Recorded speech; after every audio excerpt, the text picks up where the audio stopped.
বিশ্বকবি রবীন্দ্রনাথ ঠাকুর তার প্রাচীন সাহিত্যের অন্তর্ভুক্ত কাব্যের উপেক্ষিতা প্রবন্ধে রামায়ণের উর্মিলা, কালিদাসের অভিজ্ঞান শকুন্তলম নাটকের অনুসূয়া ও প্রিয়ম্বদা এবং বাণভট্টের কাদম্বরীর পত্রলেখাকে কাব্যে অনাদৃতা ও উপেক্ষিতা রূপে চিহ্নিত করেছেন। কাব্যের উপেক্ষিতা বিষয়টি অভিনব। সংস্কৃত সাহিত্যের কয়েকটি বিশেষ নাটক ও গ্রন্থের নায়িকা রবীন্দ্রনাথের মনোজগতে যে প্রতিক্রিয়ার সৃষ্টি করেছিল তার স্বাক্ষর রয়েছে কাব্যের উপেক্ষিতা প্রবন্ধে। এই প্রবন্ধে রবীন্দ্রনাথ এমন কয়েকটি নারী চরিত্র নিয়ে আলোচনা করেছেন যারা পাঠকের সুপরিচিত, কিন্তু রবীন্দ্রনাথ অভিনব শিল্পকৌশলে এই চরিত্রগুলির পরিণতি সম্পর্কে অভিযোগ করেছেন। ভারতবর্ষের প্রাচীন কবিরা উর্মিলা, অনুসূয়া, প্রিয়ম্বদা এবং পত্রলেখার মতো চরিত্রগুলির এক রকম পরিণতি রচনা করে গেছেন, কিন্তু রবীন্দ্রনাথ ভিন্নতর দৃষ্টিভঙ্গিতে নতুন উপায়ে এই সমস্ত চরিত্রগুলির মধ্যে ব্যাপকতর এক সম্ভাবনার আকাশকে কল্পনা করেছেন। রবীন্দ্রনাথ যে চারটি চরিত্রকে উপেক্ষিতা বলেছেন তাদের উপেক্ষার স্বরূপ দুই রকম। প্রথমত, অনুল্লেখের উপেক্ষা। এই চরিত্রগুলি হল উর্মিলা এবং প্রিয়ম্বদা ও অনুসূয়া। এবং দ্বিতীয়ত, নারীত্বকে অস্বীকার করার উপেক্ষা, যেমন কাদম্বরীর পত্রলেখা। রবীন্দ্রনাথ মনে করতেন সংস্কৃত কাব্য সাহিত্যে কয়েকটি উপেক্ষিত নারী চরিত্র আছে। কবি এই চরিত্রগুলির যথোচিত মর্যাদা দান করেননি। এই কারণে রবীন্দ্রনাথের মনে বেদনার সৃষ্টি হয়েছে। রামায়ণের উর্মিলাকে তার মনে হয়েছে কাব্যের একটি উপেক্ষিত চরিত্র। রবীন্দ্রনাথ উর্মিলা নামে মুগ্ধতা প্রকাশ করেছেন। শেক্সপিয়ারের বহুশ্রুত উক্তি সম্পর্কে রবীন্দ্রনাথ বলেছেন যে নামেও অনেক কিছু এসে যায়, আসলে আমরা মানুষকে ইন্দ্রিয় দিয়ে পাই না, কল্পনা দিয়ে লাভ করি। অন্যত্র রবীন্দ্রনাথ একে বলেছেন, আপনা মনের মাধুরী মিশায়ে তোমারে করেছি রচনা। আসলে একটি নাম অবলম্বন করে আমরা একটি ব্যক্তিত্ব গড়ে তুলি। উর্মিলা নামের ভেতরে রবীন্দ্রনাথ একটা বিশেষ ব্যক্তিত্বের স্বাক্ষর পেয়েছেন। তিনি বলেছেন, ইহার নাম যে মান্ডবী সুতকীর্তি রাখেন নাই, সে একটা বিশেষ সৌভাগ্য। রবীন্দ্রনাথের মতে সংস্কৃত কাব্যের আর দুইজন উপেক্ষিতা নারী হল অনুসূয়া ও প্রিয়ম্বদা। শকুন্তলা পতিগৃহে যাত্রা করলেন, আর এই দুই সখী ক্রন্দনরত অবস্থায় বেদনা ভারাক্রান্ত চিত্তে গৃহে প্রত্যাবর্তন করলেন। তারপর আমরা আর এদের কোনো সংবাদ পাই না। রবীন্দ্রনাথ একথা জানেন, কাব্যের ভেতরে সকলের সমান অধিকার থাকে না, কিন্তু মানুষের মন কোনো যুক্তি মানে না। পাঠক হিসেবে রবীন্দ্রনাথ শকুন্তলাকে যতখানি পছন্দ করেন, ঠিক ততখানি পছন্দ করেন অনুসূয়া ও প্রিয়ম্বদাকেও। রবীন্দ্রনাথ মনে করেন শকুন্তলা চরিত্রকে পূর্ণ মর্যাদায় প্রতিষ্ঠিত করেছে এই দুই সখী চরিত্র অনুসূয়া ও প্রিয়ম্বদা। এমনকি দুষ্যন্তের সঙ্গে শকুন্তলার প্রেমালাপে তাদের বিশেষ ভূমিকা আছে। রাজসভায় দুষ্যন্ত যে শকুন্তলাকে চিনতে পারেননি, তার কারণ শকুন্তলার সঙ্গে অনুসূয়া ও প্রিয়ম্বদা ছিল না। তিনি আরও মনে করেন অনুসূয়া ও প্রিয়ম্বদার মধ্যে প্রেমের চেতনা এসেছে। এমনকি তারা মাঝে মাঝে পুষ্পগুলির ওপর জলসেচন করতে গিয়ে সাময়িকভাবে কর্তব্য ভুলে যাবে না? তখন কি তারা মাঝে মাঝে আশ্রমের শান্ত পরিবেশে কোনো অতিথির আবির্ভাব প্রত্যাশা করবে না? হয়তো মাঝে মাঝে তাদের চিত্তে ঔদাসীন্য জাগে, তাঁরা একান্ত নিমগ্নভাবে আত্মচিন্তা করেন। অতিথির ডাক তাদের কানে পৌঁছায় না। এইভাবে অতিথি ফিরে চলে যায়। কিন্তু অনসূয়া প্রিয়ম্বদার চরিত্রের এই সব অন্তঃগুড়ো দিকগুলির প্রসঙ্গে শকুন্তলা রচয়িতা নীরব থেকেছেন। আর এই কারণেই রবীন্দ্রনাথ তাদের মধ্যে প্রভূত সম্ভাবনা লক্ষ্য করে তাদের কাব্যের উপেক্ষিতা বলেছেন। সংস্কৃত সাহিত্যে আর একজন উপেক্ষিতার নাম পত্রলেখা। পত্রলেখা জননী নয়, কন্যা নয়, প্রেয়সী নয়, কেবলমাত্র সহচরী। চন্দ্রাপীড় যখন অধ্যয়ন শেষ করে প্রাসাদে প্রত্যাবর্তন করলেন, তখন তার মায়ের আদেশে পত্রলেখাকে সহচরী হিসাবে গ্রহণ করলেন। পত্রলেখা ছায়ার মতো চন্দ্রাপীড়কে অনুসরণ করেছেন। সুখে দুঃখে আনন্দে বিলাসে চন্দ্রাপীড়ের সঙ্গে গভীর সম্পর্ক বজায় রেখে চলেছেন। তবুও পত্রলেখা চন্দ্রাপীড়ের প্রেয়সী নয়, কেবলই সহচরী। এতক্ষণ কাব্যের উপেক্ষিতা প্রবন্ধটির কিছু সংক্ষিপ্ত আলোচনা দিলাম। এবার রবীন্দ্রনাথ ঠাকুর রচিত প্রাচীন সাহিত্যের কাব্যের উপেক্ষিতা প্রবন্ধ পাঠ করছি। শুরু হচ্ছে রবীন্দ্রনাথ ঠাকুর রচিত প্রাচীন সাহিত্যের কাব্যের উপেক্ষিতা প্রবন্ধ। কবি তাহার কল্পনা উৎসের যত করুণ বাড়ি সমস্তই কেবল জনক তনয়ার পুণ্য অভিষেকে নিঃশেষ করিয়াছেন। কিন্তু আর একটি যে ম্লানমুখী ঐহিকের সর্বসুখ বঞ্চিতা রাজবধূ সীতাদেবীর ছায়াতলে অবগুণ্ঠিতা হইয়া দাঁড়াইয়া আছেন, কবি কমণ্ডলু হইতে এক বিন্দু অভিষেক বাড়িও কেন তাহার চির দুঃখাভিতপ্ত নম্র ললাটে সিঞ্চিত হইল না? হায়, অব্যক্ত বেদনা দেবী উর্মিলা, তুমি প্রত্যুষের তারার মতো মহাকাব্যের সুমেরু শিখরে একবার মাত্র উদিত হইয়াছিলে। তারপরে অরুণালোকে আর তোমাকে দেখা গেল না। কোথায় তোমার উদয়াচল? কোথায় তোমার অস্তশিখরী? তাহা প্রশ্ন করতেও সকলে বিস্মিত হইল। কাব্য সংসারে এমন দু একটি রমণী আছে, যাহারা কবি কর্তৃক সম্পূর্ণ উপেক্ষিত হইয়াও অমরলোক হইতে ভ্রষ্ট হয় নাই। পক্ষপাত কৃপণ কাব্য তাহাদের জন্য স্থান সংযোগ করিয়াছে বলিয়াই পাঠকের হৃদয় অগ্রসর হইয়া তাহাদিগকে আসন দান করে। কিন্তু এই কবি পরিত্যক্তাদের মধ্যে কাহাকে কে হৃদয়ে আশ্রয় দিবেন, তাহা পাঠক বিশেষের প্রকৃতি ও অভিরুচির ওপর নির্ভর করে।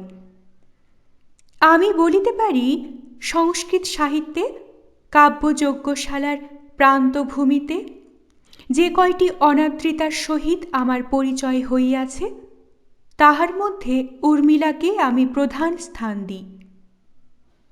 বোধ করি তাহার একটা কারণ, এমন মধুর নাম সংস্কৃত কাব্যে আর দ্বিতীয় নাই। নামকে যাহারা নামমাত্র মনে করেন, আমি তাহাদের দলে নই। শেক্সপিয়ার বলিয়া গেছেন, গোলাপকে যে কোনো নাম দেওয়া যাক, তাহার মাধুর্যের তারতম্য হয় না। গোলাপ সম্বন্ধে হয়তো তাহা খাটিতেও পারে, কারণ গোলাপের মাধুর্য সংকীর্ণ সীমাবদ্ধ। তাহা কেবল গুটি কতক সুস্পষ্ট প্রত্যক্ষগম্য গুণের ওপর নির্ভর করে। কিন্তু মানুষের মাধুর্য এমন সর্বাংশে সুগোচর নহে। তাহার মধ্যে অনেকগুলি সূক্ষ্ম সুকুমার সমাবেশে অনির্বচনীয়তার উদ্রেক করে। তাহাকে আমরা কেবল ইন্দ্রিয় দ্বারা পাই না, কল্পনা দ্বারা সৃষ্টি করি। নাম সেই সৃষ্টি কার্যে সহায়তা করে। একবার মনে করিয়া দেখিলেই হয়। দ্রৌপদীর নাম যদি উর্মিলা হইত, তবে সেই পঞ্চবীর পতিগর্বিতা ক্ষত্র নারীর দীপ্ত তেজ এই তরুণ কোমল নামটির দ্বারা পদে পদে খণ্ডিত হইত। অতএব এই নামটির জন্য বাল্মীকির নিকট কৃতজ্ঞ আছি। কবিগুরু ইহার প্রতি অনেক অবিচার করিয়াছেন, কিন্তু দৈবক্রমে ইহার নাম যে মান্ডবী অথবা শ্রুতকীর্তি রাখেন নাই, সে একটা বিশেষ সৌভাগ্য। মান্ডবী ও শ্রুতকীর্তি সম্বন্ধে আমরা কিছু জানি না, জানিবার কৌতূহলও রাখি না। উর্মিলাকে কেবল আমরা দেখিলাম বধূবেশে বিদেহ নগরীর বিবাহ সভায়। তারপরে যখন হইতে সে রঘু রাজকুলের সুবিপুল অন্তঃপুরের মধ্যে প্রবেশ করিল, তখন হইতে আর তাহাকে একদিনও দেখিয়াছি বলিয়া মনে হয় না। সেই তাহার বিবাহ সভার বধূবেশের ছবিটি মনে রহিয়া গেল। উর্মিলা চিরবধূ, নির্বাক কুণ্ঠিতা, নিঃশব্দচারিণী। ভবভূতির কাব্যেও তাহার সেই ছবিটুকুই মুহূর্তের জন্য প্রকাশিত হইয়াছিল। সীতা কেবল সস্নেহ কৌতুকে একটিবার মাত্র তাহার ওপরে তর্জনী রাখিয়া দেবরকে জিজ্ঞাসা করিলেন, বৎস, ইনি কে? লক্ষ্মণ লজ্জিত হাস্যে মনে মনে কহিলেন, ওহো, উর্মিলার কথা আর যা জিজ্ঞাসা করিতেছেন। এই বলিয়া তৎক্ষণাৎ লজ্জায় সে ছবি ঢাকিয়া ফেলিলেন। তাহার পর রামচন্দ্রের এত বিচিত্র সুখ দুঃখ চিত্রশ্রেণীর মধ্যে আর একটিবারও কাহারও কৌতূহল অঙ্গুলি এই ছবিটির ওপরে পড়িল না। সে তো কেবল বধূ উর্মিলা মাত্র। তরুণ শুভ্র ভালে যেদিন প্রথম সিঁদুর বিন্দুটি পড়িয়াছিলেন, উর্মিলা চিরদিনই সেই দিনকার নববধূ। কিন্তু রামের অভিষেক মঙ্গলাচরণের আয়োজনে যেদিন অন্তঃপুরিকাগণ ব্যাপৃত ছিল, সেদিন এই বধূটিও কি সীমন্তের ওপর অর্ধাবগুণ্ঠন টানিয়া রঘুকুল লক্ষ্মীদের সহিত প্রসন্ন কল্যাণ মুখে মাঙ্গল্য রচনায় নিরতিশয় ব্যস্ত ছিল না? আর যেদিন অযোধ্যা অন্ধকার করিয়া দুই কিশোর রাজভ্রাতা সীতাদেবীকে সঙ্গে লইয়া তপস্বী বেশে পথে বাহির হইলেন, সেদিন বধূ উর্মিলা রাজহর্ম্যের কোনো নিভৃত শয়নকক্ষে ধূলি শয্যায় বৃন্তচ্যুত মুকুলটির মতো লুণ্ঠিত হইয়া পড়িয়াছিল, তাহা কি কেহ জানে? সেদিনকার সেই বিশ্বব্যাপী বিলাপের মধ্যে এই বিদীর্যমান ক্ষুদ্র কোমল হৃদয়ের অসহ্য শোক কে দেখিয়াছিল? যে ঋষি কবি ক্রঞ্চ বিরহিণীর বৈধব্য দুঃখ মুহূর্তের জন্য সহ্য করিতে পারেন নাই, তিনিও একবার চাহিয়া দেখিলেন না? লক্ষ্মণ রামের জন্য সর্বপ্রকারে আত্মবিলোপ সাধন করিয়াছিলেন। সে গৌরব ভারতবর্ষের গৃহে গৃহে আজও ঘোষিত হইতেছে। কিন্তু সীতার জন্য উর্মিলার আত্মবিলোপ কেবল সংসারে নহে, কাব্যেও। লক্ষ্মণ তাহার দেবতা যুগলের জন্য কেবল নিজেকে উৎসর্গ করিয়াছিলেন। উর্মিলা নিজের চেয়ে অধিক নিজের স্বামীকে দান করিয়াছিলেন, সে কথা কাব্যে লেখা হইল না। সীতার অশ্রু জলে উর্মিলা একেবারে মুছিয়া গেল। লক্ষ্মণ তো 12 বৎসর ধরিয়া তাহার উপাস্য প্রিয়জনের প্রিয় কার্যে নিযুক্ত ছিলেন। নারী জীবনের সেই 12টি শ্রেষ্ঠ বৎসর উর্মিলা কেমন করিয়া কাটিয়াছিল? সলজ্জ নবপ্রেমে আমোদিত বিকাশোন্মুখ হৃদয় মুকুলটি লইয়া স্বামীর সহিত যখন প্রথমতম মধুরতম পরিচয়ের আরম্ভ সময়, সেই মুহূর্তে লক্ষ্মণ সীতাদেবীর রক্তচরণ ক্ষেপের প্রতি নত দৃষ্টি রাখিয়া বনে গমন করিলেন। যখন ফিরিলেন তখন নববধূর সুচির প্রণয়ালোক বঞ্চিত হৃদয়ে আর কি সেই নবীনতা ছিল? পাছে সীতার সহিত উর্মিলার পরম দুঃখ কেহ তুলনা করে? তাই কি কবি সীতার স্বর্ণমন্দির হইতে এই শোকোজ্জ্বল মহাদুঃখিনীকে একেবারে বাহির করিয়া দিয়াছেন? জানকীর পাদপীঠ পার্শ্বেও বসাইতে সাহস করেন নাই? সংস্কৃত কাব্যের আরও দুইটি তপস্বিনী আমাদের চিত্তক্ষেত্রে তপবন রচনা করিয়া বাস করিতেছে, প্রিয়ম্বদা আর অনসূয়া। তাহারা ভর্তৃগৃহগামিনী শকুন্তলাকে বিদায় দিয়া পথের মধ্য হইতে কাঁদিতে কাঁদিতে ফিরিয়া আসিল। নাটকের মধ্যে আর প্রবেশ করিল না, একেবারে আমাদের হৃদয়ের মধ্যে আসিয়া আশ্রয় গ্রহণ করিল। জানি কাব্যের মধ্যে সকলের সমান অধিকার থাকিতে পারে না। কঠিন হৃদয় কবি তাহার নায়ক নায়িকার জন্য কত অক্ষয় প্রতিমা গড়িয়া গড়িয়া নির্মম চিত্তে বিসর্জন দেন, কিন্তু তিনি যেখানে যাহাকে কাব্যের প্রয়োজন বুঝিয়া নিঃশেষ করিয়া ফেলেন, সেইখানেই কি তাহার সম্পূর্ণ শেষ হয়?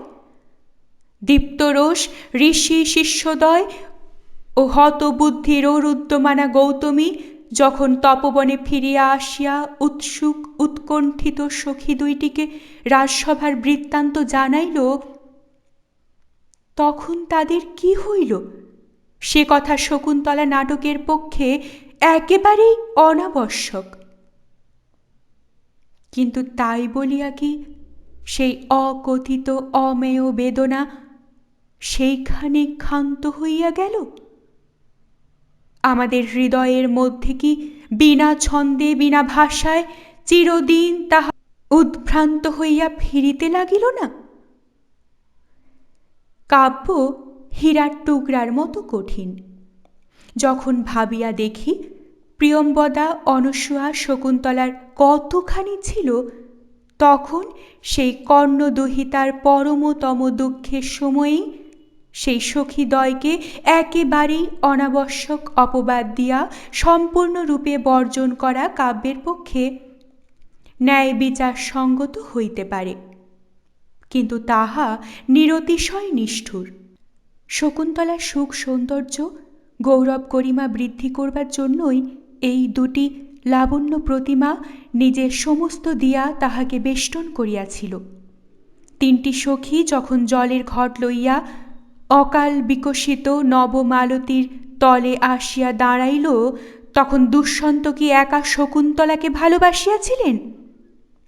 তখন হাস্যে কৌতুকে নবযৌবনের বিলোল মাধুর্যে কাহারা শকুন্তলাকে সম্পূর্ণ করিয়া তুলিয়াছিল?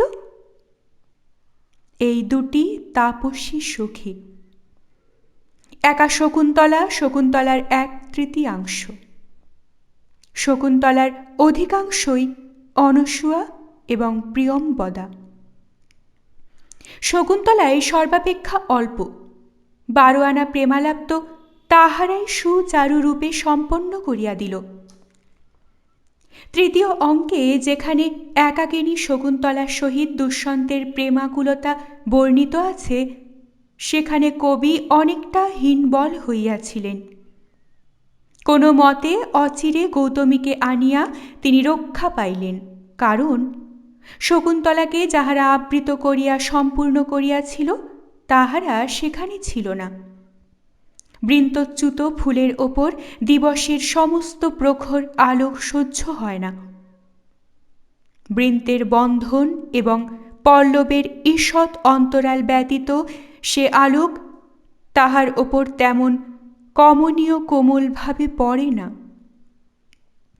নাটকের ওই কটি পত্রে সখী বিরহিতা শকুন্তলা এতই সুস্পষ্টরূপে অসহায়, অসম্পূর্ণ, অনাবৃতভাবে চোখে পড়ে যে তাহার দিকে যেন ভালো করিয়া চাহিতে সংকোচ বোধ হয়।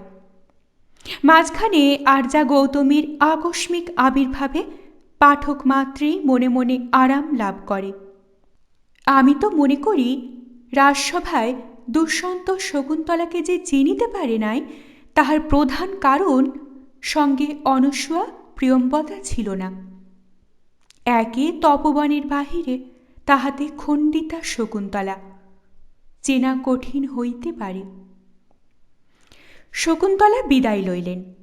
তাহার পরে সখীরা যখন শূন্য তপবনে ফিরিয়া আসিল, তখন কি তাহাদের শৈশব সহচরীর বিরহই তাহাদের একমাত্র দুঃখ? শকুন্তলার অভাব ছাড়া ইতিমধ্যে তপবনের আর কি কোনো পরিবর্তন হয় নাই? হায়, তাহারা জ্ঞান বৃক্ষের ফল খাইয়াছে। যাহা জানিত না তাহা জানিয়াছে। কাব্যের কাল্পনিক নায়িকার বিবরণ পড়িয়া নহে, তাহাদের প্রিয়তমা সখীর বিদীর্ণ হৃদয়ের মধ্যে অবতরণ করিয়া। এখন হইতে অপরাহ্নে আলবালে জল সেচন করিতে কি তাহারা মাঝে মাঝে বিস্মিত হইবে না? এখন কি তাহারা মাঝে মাঝে পত্র মর্মরে সচকিত হইয়া অশোক তরুর অন্তরালে প্রচ্ছন্ন কোনো আগন্তুকের আশঙ্কা করিবে না? মৃগ শিশু আর কি তাহাদের পরিপূর্ণ আদর পাইবে? এখন সেই সখী ভাব নির্মুক্তা স্বতন্ত্রা অনসূয়া এবং প্রিয়ম্বদাকে মর্মরিত তপবনে তাহাদের নিজের জীবন কাহিনী সূত্রে অন্বেষণ করিয়া ফিরিতেছে।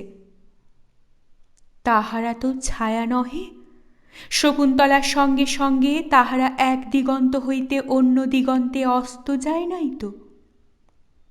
তাহারা জীবন্ত, মূর্তিমতী। রচিত কাব্যের বহির্দেশে অনভিনীত নাট্যের নৈপথ্যে এখন তাহারা বাড়িয়া উঠিয়াছে।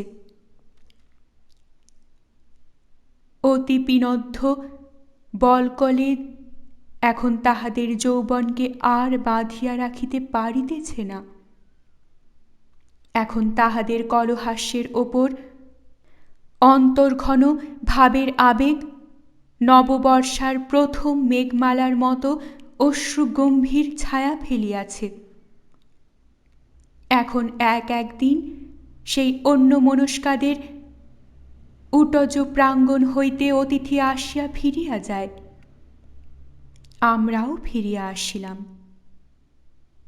সংস্কৃত সাহিত্যে আর একটি অনাদৃতা আছে, তাহার সহিত পাঠকদের পরিচয় সাধন করাইতে আমি কুণ্ঠিত। সে বড় কেহই নহে, সে কাদম্বিনী কাহিনীর পত্র লেখা। সে যেখানে আসিয়া অতি অল্প স্থানে আশ্রয় লইয়াছে, সেখানে তাহার আসিবার কোনো প্রকার প্রয়োজন ছিল না। স্থানটি তাহার পক্ষে বড় সংকীর্ণ। একটু এদিকে ওদিকে পা ফেলিলেই সংকট। এই আখ্যায়িকার পত্রলেখা যে সুকুমার সম্বন্ধ সূত্রে আবদ্ধ হইয়া আছে, সেরূপ সম্বন্ধ আর কোনো সাহিত্যে কোথাও দেখি নাই।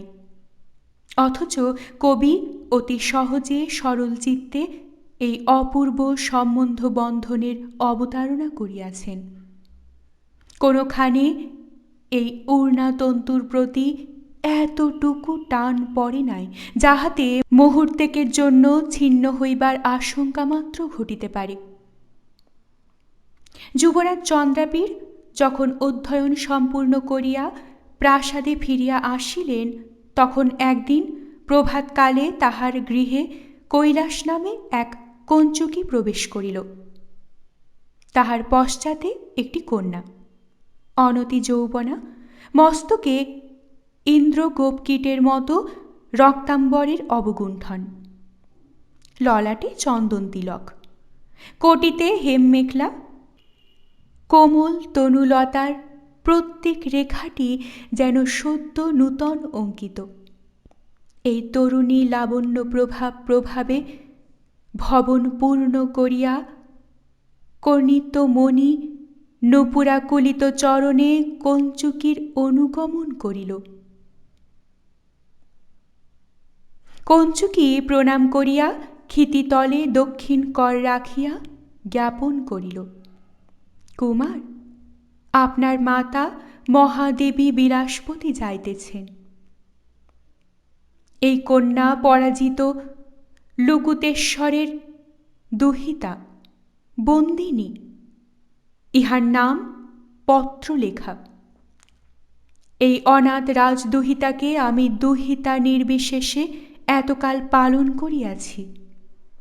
এক্ষণে ইহাকে তোমার তাম্বুল কলঙ্ক বাহিনী করিয়া প্রেরণ করিলাম। ইহাকে সামান্য পরিজনের মতো দেখিও না, বালিকার মতো লালন করিয়া নিজের চিত্তবৃত্তির মতো চাপল্য হইতে নিবারণ করিও। শিষ্যার ন্যায় দেখিও, সুহৃদের ন্যায় সমস্ত বিশ্রম্ভ ব্যাপারে ইহাকে অভ্যন্তরে লইও এবং এই কল্যাণীকে এমতো সকল কার্যে নিযুক্ত করিও যাহাতে এ তোমার অতি চিরপরিচারিকা হইতে পারে। কৈলাস এই কথা বলিতেই পত্রলেখা তাহাকে অভিজাত প্রণাম করিল এবং চন্দ্রাপীর তাহাকে অনিমেষ লোচনে সুচিরকাল নিরীক্ষণ করিয়া অম্বা যেমন আজ্ঞা করিলেন তাহাই হইবে বলিয়া দূতকে বিদায় করিয়া দিলেন। পত্রলেখা পত্নী নহে, প্রণয়িনীও নহে, কিঙ্করীও নহে, পুরুষের সহচরী। এই প্রকার অপরূপ সখিত্ব দুই সমুদ্রের মধ্যবর্তী একটি বালুতটের মতো। কেমন করিয়া তাহা রক্ষা পায়? নবযৌবন কুমার কুমারীর মধ্যে অনাদিকালের যে চিরন্তন প্রবল আকর্ষণ আছে, তাহা দুই দিক হইতেই এই সংকীর্ণ বাঁধটুকুকে ক্ষয় করিয়া লঙ্ঘন করে না কেন? কিন্তু কবি সেই অনাথা রাজকন্যাকে চিরদিনই এই অপ্রশস্ত আশ্রয়ের মধ্যে বসাইয়া রাখিয়াছেন। এই গণ্ডির রেখামাত্র বাহিরে তাহাকে কোনো দিন টানেন নাই। হতভাগিনী বন্দিনীর প্রতি কবির ইহা অপেক্ষা উপেক্ষা আর কি হইতে পারে? একটি সূক্ষ্ম যবনিকার আড়ালে বাস করিয়াও সে আপনার স্বাভাবিক স্থান পাইল না। পুরুষের হৃদয়ের পার্শ্বে সে জাগিয়া রহিল, কিন্তু ভেতরে পদার্পণ করিল না। কোনোদিন একটা অসতর্ক বসন্তের বাতাসে এই সখিত্ব পর্দার একটি প্রান্ত উড়িয়া পড়িল না। অথচ সখিত্বের মধ্যে লেশমাত্র অন্তরাল ছিল না।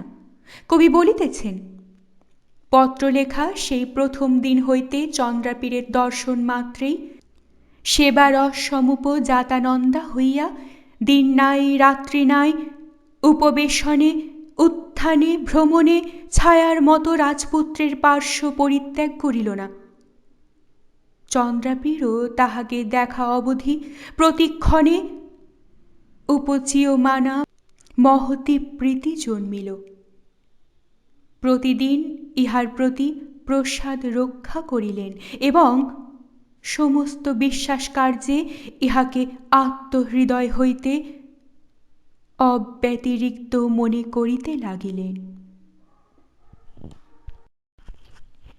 এই সম্বন্ধটি অপূর্ব সুমধুর, কিন্তু ইহার মধ্যে নারী অধিকারের পূর্ণতা নাই। নারীর সহিত নারীর যেরূপ লজ্জাবোধহীন সখী সম্পর্ক থাকিতে পারে, পুরুষের সহিত তাহার সেইরূপ অসংকোচ অনবিচ্ছিন্ন নৈকট্যে পত্রলেখার নারী মর্যাদার প্রতি কাদম্বরী কাব্যের যে একটা অবজ্ঞা প্রকাশ পায়, তাহাতে কি পাঠককে আঘাত করে না? কিসের আঘাত? আশঙ্কার নহে, সংশয়ের নহে। কারণ কবি যদি আশঙ্কা সংশয়েরও লেশমাত্র স্থান রাখিতেন, তবে সেটা আমরা পত্রলেখার নারীত্বের প্রতি কথঞ্চিত সম্মান বলিয়া গ্রহণ করিতাম। কিন্তু এই দুটি তরুণ তরুণীর মধ্যে লজ্জা, আশঙ্কা এবং সন্দেহের দোদুল্যমান স্নিগ্ধ ছায়াটুকু পর্যন্ত নাই।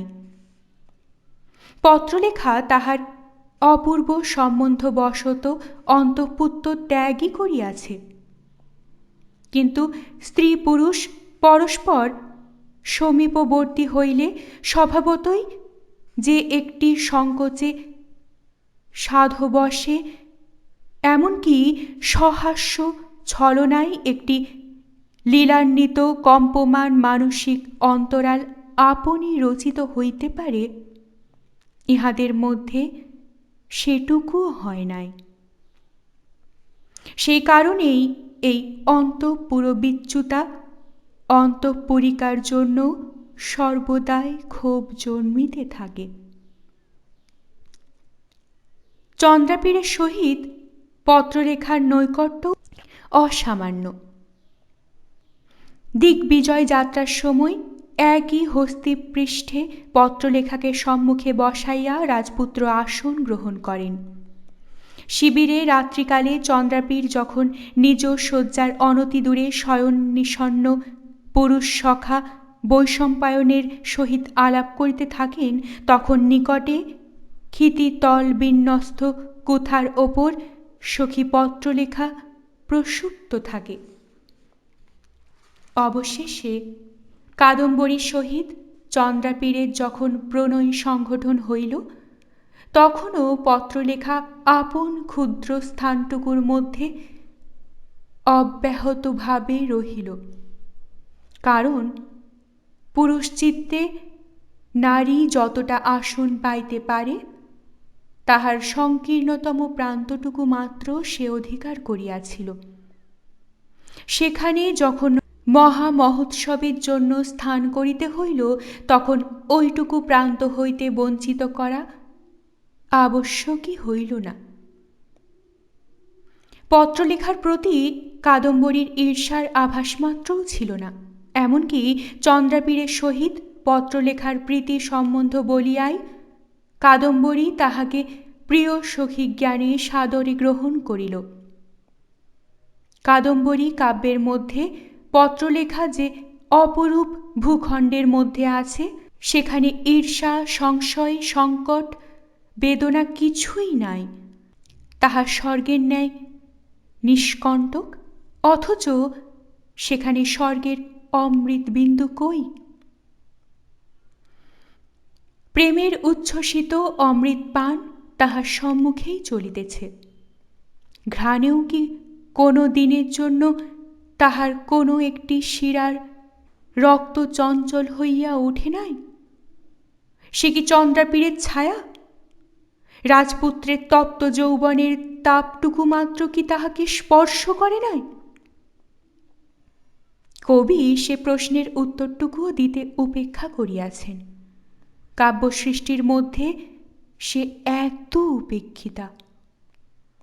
পত্রলেখা যখন কিয়ৎকাল কাদম্বরীর সহিত একত্র বাসের পর বার্তাসহ চন্দ্রপীরের নিকট ফিরিয়া আসিল, যখন স্মিত হাস্যের দ্বারা দূর হইতে চন্দ্রাপীরের প্রতি প্রীতি প্রকাশ করিয়া সে নমস্কার করিল, তখন পত্রলেখা প্রকৃতিবল্লভা হইলেও কাদম্বরীর নিকট হইতে প্রসাদ লব্ধ আর একটি সৌভাগ্যের ন্যায় বল্লভতরতা প্রাপ্ত হইল এবং তাহাকে অতিশয় আদর দেখাইয়া যুবরাজ আসন হইতে উত্থিত হইয়া আলিঙ্গন করিলেন।